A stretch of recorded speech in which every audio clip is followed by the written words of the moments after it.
débuter notre interview, nous allons écouter quelques mots du président Alberto Fernandez lors de son accession au pouvoir.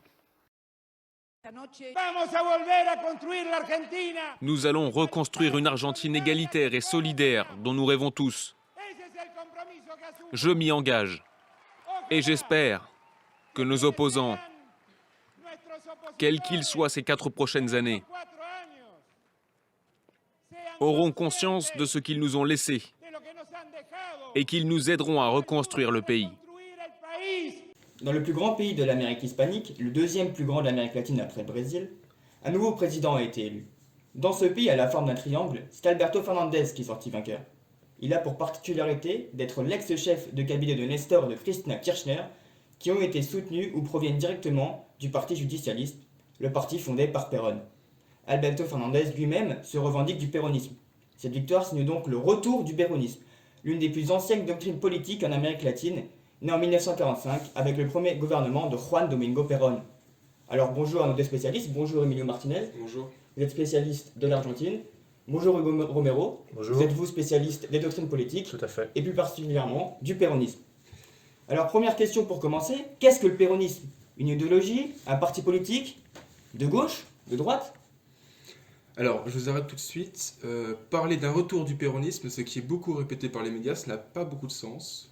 Pourtant, Alberto Fernandez se réclame du péronisme. Oui, mais en fait, en réalité, au sein du mouvement, tout a tellement changé, il existe des tendances qui sont tellement diverses au sein du péronisme que tout au long de son histoire, il n'a cessé de se réinventer et le péronisme actuel n'a rien à voir avec le péronisme des années 40 ou des années 60 ou bien encore celui des années 80. Alors comment peut-on aussi le définir, le péronisme, de façon générale? Alors le péronisme, il est plutôt difficile à définir, c'est pas vraiment une question pertinente car donner une définition du péronisme en voulant englober les différents régimes, ça a pour conséquence plutôt de réduire la complexité de presque un siècle d'histoire. Toutefois, donner une définition du péronisme au début des années 50 reste possible. Comment peut-on définir le péronisme tel qu'il a été conçu par Perón à l'origine? Pour cela, les historiens peuvent travailler avec des matériaux fondateurs, à savoir les 20 points de Perón, et c'est, selon moi, John William Cook qui a donné les meilleures définitions, la meilleure définition. Le péronisme est le rassemblement des forces populaires articulées autour de la classe laborieuse. Perón, lui, voit le péronisme comme un mouvement national plus qu'un groupement politique. Il faut ajouter aussi que le péronisme est un justicialisme. Pour Olivier Daben, c'est à la fois une doctrine politique, économique et sociale, mais c'est surtout en fait un guide de conduite proposé à l'ensemble des Argentins. Il se fonde donc sur 4 principes majeurs: la souveraineté politique, la justice sociale, l'indépendance économique et la troisième position. Hugo Romero, pouvez-vous détailler ces 4 principes? Ça me semble intéressant pour nos auditeurs. Alors, le premier principe, c'est la souveraineté politique. Il peut se définir simplement: c'est la réaffirmation de la nation et la non-ingérence étrangère dans la conduite du pays, y compris pour les États-Unis. La justice sociale, c'est la clé de voûte du système. C'est au centre de la démarche péroniste. La justice sociale, ça incarne la solidarité nationale et l'amélioration des conditions de vie du plus grand nombre. C'est aussi un concept qui permet de se démarquer de la tradition libérale individualiste, mais aussi pour ne pas être confondu avec le communisme de l'époque. Ensuite, le troisième point, qui est l'indépendance économique, s'incarne à travers des nationalisations des services publics à outrance. C'est l'État qui fixe les prix de tous les monopoles. Ils sont donc anti-privatisation. Enfin, la troisième position rejoint la souveraineté politique. L'Argentine, en fait, se veut neutre en période de guerre froide. Avec un tel programme, on comprend tout de suite mieux pourquoi ce sont les salariés et l'État qui sont gagnants avec le péronisme. Mais alors là aussi, c'est pas vraiment évident. Quand démarre réellement le péronisme en Argentine? Donc pour moi, le péronisme débute le 17 octobre 1945. C'est à ce jour où les syndicats et la classe ouvrière réussissent en fait à libérer Perón qui est mis en prison par la bourgeoisie, et c'est aussi à cette date qu'il prononça son premier discours depuis le balcon de la Casa Rosada. Alors, pour moi, le péronisme commence plutôt avec les élections de 1946. C'est à partir de ce moment-là, disons, que les habitudes politiques de l'Argentine viennent d'être modifiées. C'est aussi en amont de ces élections que le Parti justicialiste a été créé, toujours en place aujourd'hui d'ailleurs, et c'est aussi à ce moment-là que la classe ouvrière devient un acteur central en Argentine. C'est justement sur ce terrain-là que je voulais vous emmener, car ça aide mieux à comprendre la vie politique argentine. Quelles ont été les conséquences du péronisme pour le pays? Alors, je vais développer mon exemple. En 1946, les forces en présence sont celles qu'on retrouve habituellement. Donc on a la droite avec le Parti démocrate national, on a le centre droit, on a la gauche avec le Parti socialiste, et on a d'autres partis comme par exemple le Parti communiste ou bien le Parti conservateur qui disparaîtra de la scène politique après l'arrivée du Parti justicialiste. Plus important encore, c'est à partir de ce moment-là que se constitue l'antipéronisme. C'est, disons, réellement à partir de ce moment-là que l'échiquier péroniste-antipéroniste prend le pas sur l'échiquier politique traditionnel. D'ailleurs, on l'a bien vu avec les 12 années du gouvernement Kirchner, on a réellement vu ressortir l'opposition péroniste et antipéroniste, avec donc la même rhétorique de la part des antipéronistes, à savoir la corrélation entre le populisme et le péronisme. C'est tout ce qui change à ce moment-là pour l'Argentine? Alors non, comme vous l'avez déjà dit au préalable, cela change beaucoup pour l'État et les ouvriers, mais pas que. Pour l'oligarchie aussi. Pour l'État, les nationalisations à outrance et le remboursement de la dette extérieure permettent à l'Argentine d'être un des rares pays créditeurs dans le monde pendant peu de temps. Pour les ouvriers, on assiste à une couverture sociale qui est spectaculaire. La syndicalisation augmente drastiquement, le droit du travail prime sur tout le reste et la richesse est également mieux répartie. On assiste à une vraie défense du peuple et donc des ouvriers. Pour l'oligarchie, en revanche, les mesures protectionnistes les empêchent d'exporter et ils sont sévèrement critiqués par Perón. Alors oui, ils sont critiqués, mais je me permets d'intervenir et d'ajouter que le péronisme, contrairement à certains régimes d'Amérique latine, comme au Venezuela ou au Mexique, Perón, lui, ne souhaite pas en fait détruire cette oligarchie avec les réformes agraires. Mais pourquoi Perón veut-il préserver l'ordre oligarchique? Et bien justement, le propre du populisme, si on se réfère à la définition de Olivier Daben, c'est de préserver l'ordre oligarchique, mais en intégrant les classes populaires. Donc si je vous suis, le péronisme, c'est un populisme. Oui, car Perón s'appuie sur les classes populaires en les intégrant au système. Dans les 20 principes du justicialisme, le deuxième point nous dit « Le péronisme est de caractère essentiellement populaire ». Il y a aussi une dimension charismatique qui est importante. Cette dimension suppose un lien affectif très fort entre le leader et le peuple. Sur quelle typologie sociale Perón s'appuie-t-il? Eh ben, aucune vraiment spécifique. Il s'appuie surtout sur des personnes qui partagent son idéologie. Il faut dire aussi que l'Argentine est un pays qui a connu beaucoup de migrations, en particulier à Buenos Aires. Et cette migration, c'est la conséquence de la crise des années 30. Ce sont eux et leurs enfants qui adhéreront au péronisme. Cette nouvelle population n'avait pas de repère politique et à ce moment-là, le péronisme est apparu comme un mouvement politique neuf, intégrateur et culturellement compréhensible. Et Perón assure l'intégration dans la modernité de cette nouvelle génération, donc même pour les femmes, la figure d'Evita était très importante. On arrive mieux à comprendre maintenant pourquoi Perón a pu émerger. Mais celui-ci avait-il des soutiens, des opposants? Et quels étaient-ils ces soutiens, ces opposants? Vous faites quoi? Je fais les soutiens et vous faites les opposants? Oui, on fait comme ça. Alors pour les soutiens, ça reste discutable, mais à mon sens, le principal allié du péronisme, c'est le syndicalisme. Avant 1955, donc les syndicats participent aux prises de décisions politiques. Après 1955, ils causent beaucoup de tort aux militaires et le syndicalisme devient de plus en plus combatif. Le général Perón, faisait attention à soigner ses relations avec eux car il y voyait le principal contrepoids à la classe dominante. Mais encore une fois, tout cela est discutable, comme je disais au début, parce que en 1973, donc le général qui est désormais un peu vieux, se plaint des revendications salariales excessives des syndicats. Et en 1975, c'est insolite, c'est la première grève de syndicats dans un mouvement péroniste. Il faut ajouter qu'à la naissance du péronisme, l'Église est un fort soutien, mais très vite, la donne change. J'y reviendrai ensuite au moment des opposants.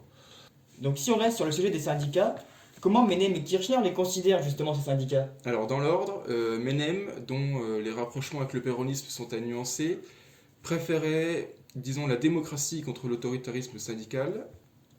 Lui et les rénovateurs voyaient les syndicats trop puissants. À l'inverse, Kirchner, lui, voulait redonner du poids au syndicalisme. On reparlera des mutations du péronisme par la suite. Mais donc, quels sont les opposants, monsieur Hugo Romero? Eh bien, cela va de soi. La principale opposition sont les propriétaires fonciers, l'oligarchie, le clergé catholique et l'armée. Et cette opposition, ce qu'il faut comprendre, c'est qu'elle n'envisageait pas de prendre le pouvoir par les urnes, mais plus par un coup d'État. D'ailleurs, lorsque les militaires seront au pouvoir en 1973, ils vont réécrire l'histoire en effaçant le péronisme en tant que mouvement politique, mais aussi en détruisant les avancées sociales et culturelles dont il était porteur. On peut aussi parler de l'Église, qui est l'un des opposants. Il est important d'évoquer l'Église, car le clergé a une très forte influence en Argentine auprès des plus pauvres notamment. Et très vite, l'Église commença à créer des syndicats chrétiens qui empiétaient sur le cœur de cible de Perón. C'est de là que commencent les tensions entre l'Église et le péronisme. Ces tensions vont prendre la forme d'arrestations de prêtres, mais aussi de grandes lois portées par Juan Perón, telles que la séparation de l'Église et de l'État, ou encore la loi sur le divorce. Ces tensions se remarquent aussi sur le fait que Perón pense que sa politique sociale est la digne héritière des valeurs chrétiennes, plus que l'Église elle-même. Le conflit avec l'Église, finalement, permit à une grande partie de l'opposition, catholique ou non, de voir dans cet affrontement une opportunité politique pour se manifester contre Perón. Et je vais vous poser la même question, mais cette fois-ci pour le gouvernement Kirchner. Quels sont les opposants au gouvernement Kirchner? Eh ben, la classe moyenne s'érige en opposant car les changements introduits les font se sentir lésés. On a vu sous Kirchner une nouveauté par contre avec les médias qui se sont opposés à lui. Mais pourquoi cette opposition des médias? Et ben finalement, en fait, on en revient toujours à la même logique qu'au début du péronisme. Les médias sont une presse d'opinion qui représente les intérêts de leurs propriétaires, qui sont liés aux groupes économiques les plus concentrés et donc opposés au péronisme. Justement, pour revenir à ce qui a été dit au début de l'interview et qui a été suggéré par vos interventions, qu'est-ce qui change entre le péronisme des années 50 et celui du début des années 2000, Emilio Martinez? En 50 ans, le mouvement péroniste a remporté donc 9 élections. Et déjà, le gouvernement de 73, on l'a vu avec les syndicats, ce n'est plus vraiment le même. Il y a tellement de changements qu'en 74 est créé le parti péroniste authentique. Les rénovateurs de 83 à 88 étaient des révisionnistes qui voulaient contrôler le péronisme. Il y avait la forme, mais il manquait le fond. Ils ont maintenu des références et des symboles du péronisme.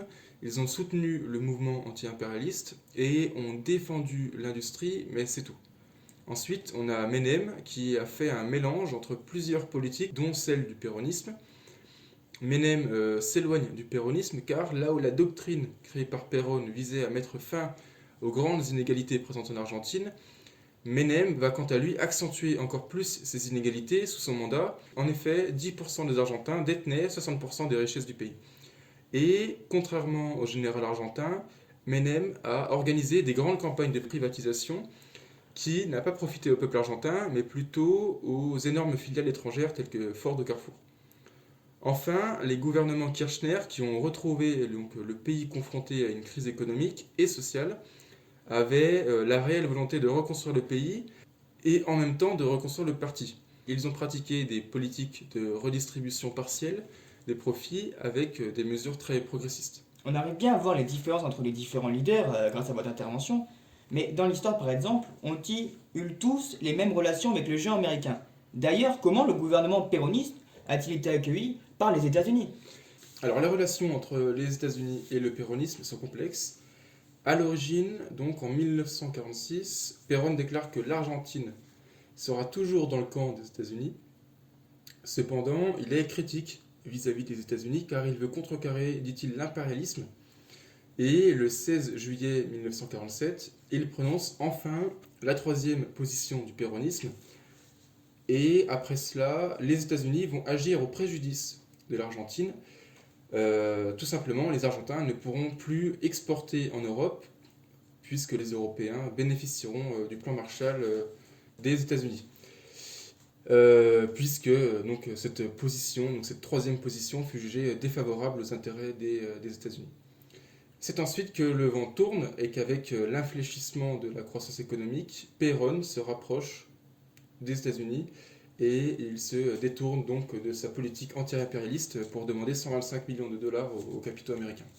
Quelles sont les relations qu'entretient l'Argentine, notamment sur Juan Domingo Perón, avec leurs voisins sud-américains, mais aussi avec les gouvernements européens? Alors, de nombreux pays européens ont reproché à l'Argentine péroniste sa politique d'accueil migratoire assez laxiste, notamment envers d'anciens hauts dirigeants nazis tels que Adolf Eichmann, Joseph Mengele ou encore Dino Sacchi. Certains pays sud-américains, tels que la Bolivie, ont accusé l'Argentine d'accueillir d'anciens chefs d'État en exil suite à un coup d'État militaire. On pense ici à Vector Paz Estencero.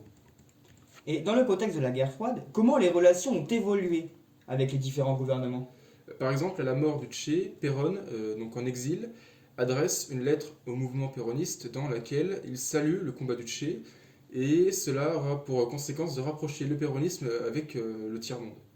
Lorsqu'il revient au pouvoir en 1973 et que sa femme prend sa succession, les États-Unis vont soutenir le coup d'État donc, de 1976 qui viendra chasser donc, Isabelle Perón, sa femme.